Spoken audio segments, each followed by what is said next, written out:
Donc dans cette vidéo, on va parler de la loi des mailles et de la loi des nœuds.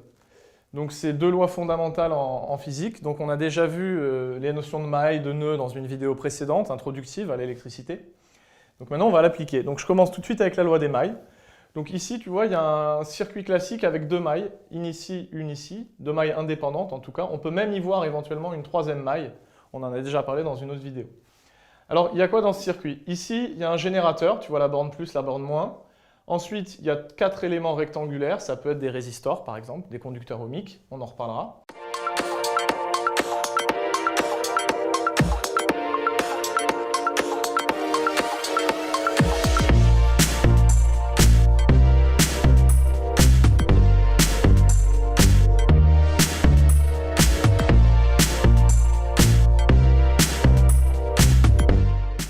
Maintenant, il va falloir placer les différentes grandeurs, donc tension et courant.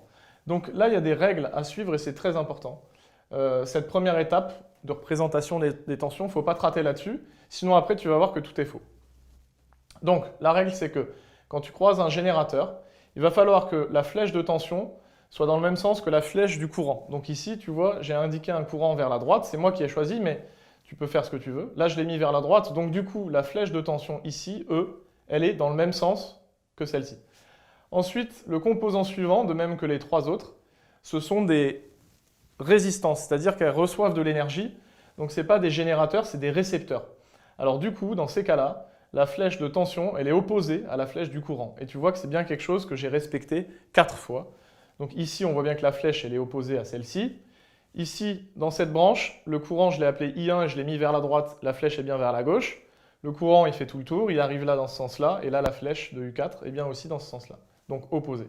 Tout va bien. Et pour ce résistor-là, tu vois que c'est le cas aussi. La flèche de tension U3, je l'ai bien mis à opposé du courant I2. Donc là, tout va bien, on est prêt à manipuler un petit peu ce circuit. Alors, la loi des mailles. Déjà, premièrement, il faut choisir une maille. Et dans cette maille, petit 1, on choisit un sens de rotation. Donc par exemple, on va s'occuper de la maille qui est à gauche. Et je choisis un sens de rotation, par exemple, je peux prendre celui-là. Je vais tourner dans ce sens-là dans la maille, et tu vas voir pourquoi on tourne dans la maille. Donc j'en arrive à la deuxième étape. On va tourner dans cette maille, on va faire la somme des tensions le long de cette maille, et cette somme vaudra 0. Donc attention, la tension est comptée positivement si jamais la flèche de tension est dans le même sens que la rotation, ce qui est le cas ici par exemple, et négativement sinon, ce qui est le cas ici, U1 est dans le sens opposé au sens de rotation. Par exemple ici, on va commencer par E, donc on tourne dans le sens des aiguilles d'une montre. E est dans le même sens, donc ça fait E. Ensuite, on croise U1 qui est dans le mauvais sens, entre guillemets, hein, donc ça fait moins U1. Pareil pour U3, donc ça fait moins U3. Derrière, il n'y en a plus, donc égale 0. Donc ça fait E moins U3 moins U1 égale 0. C'est ce que j'ai écrit ici. E moins U3 moins U1 est égal à 0. Donc ça, c'est la loi des mailles appliquée à la maille de gauche. Alors tu vas peut-être te demander, mais si j'avais choisi le sens de rotation, l'autre, est-ce que ça revient au même? Bah oui en fait.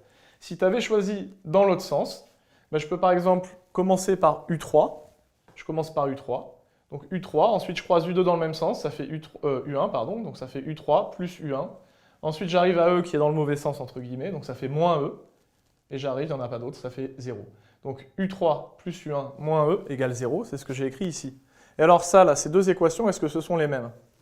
Ben oui, ce sont les mêmes. En fait, si tu prends cette équation et que tu la multiplies par moins 1 à gauche et à droite, ça donne celle-ci. E moins 1, ça fait moins E. Moins U1 fois moins 1, ça fait plus U1. Moins U3 fois moins 1, ça fait plus U3. Et 0 fois moins 1, ça fait 0 aussi. Donc en fait, on dit que ces deux équations sont tout à fait équivalentes. Et c'est une bonne nouvelle, parce que finalement, il ne faudrait pas que ce soit ton choix d'orientation, de rotation, qui change la physique. Donc ton choix, tu vois, ne change rien du tout. Donc pas de problème de ce côté-là. Dans tous les cas, tu trouveras la bonne réponse. Alors ensuite, deuxième loi très importante, la loi des nœuds. Alors pour utiliser la loi des nœuds, il faut un nœud. Donc un nœud, on a déjà défini ça. C'est une intersection de branches. Donc ici, par exemple, on voit 1, 2, 3, 4 branches. Donc 4 fils qui arrivent en un même endroit. Donc cet endroit, c'est un nœud. Et que dit cette loi des nœuds? Eh bien, elle dit tout simplement que la somme des intensités électriques du courant électrique qui arrive est égale à la somme des intensités des courants qui repartent du nœud. Imagine-toi un peu, c'est assez logique, imagine-toi un peu des tuyaux d'eau qui arrivent. Tout ce qu'on est en train de dire, c'est que l'eau qui rentre ressort en même quantité. C'est un peu la même chose. Donc la somme des courants rentrants, la somme des intensités des courants rentrants est égale à la somme des intensités des courants qui ressortent. Donc ici, grâce aux flèches, on repère très facilement lesquels rentrent. Ceux qui ont des flèches qui pointent vers le nœud, bah, c'est des courants qui rentrent, et les autres, c'est des courants qui sortent. Donc en termes de formule, bah, ici, ça va donner I1 plus I2, les rentrants, qui sont égaux à I3 plus I4, les courants sortants. Voilà, donc les deux lois principales, loi des mailles, loi des nœuds.